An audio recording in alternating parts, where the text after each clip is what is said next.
এই প্রশ্নটির দিকে একটু খেয়াল করুন।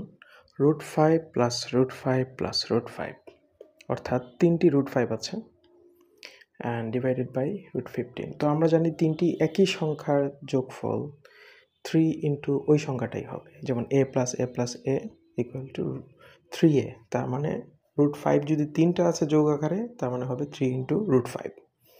অনুরূপভাবে নিচে 15 আছে, 15কে আমরা 3 ইন্টু 5 লিখতে পারি।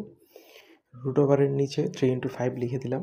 তারপর আমরা সেই রুটটাকে 3 এর উপর এবং 5 এর উপর ডিস্ট্রিবিউট করে দিলাম, মাঝখানে গুণ চিহ্ন বসিয়ে, অর্থাৎ √3 ইন্টু √5। এবার এই যে 3টাকে কিন্তু আমরা √3 ইন্টু √3 লিখতে পারি। এই যে এইভাবে √3 into √3 is equal to √3 into √3 লিখলাম। এরপর হচ্ছে আমাদের নিচে আছে √3 ইন্টু √5।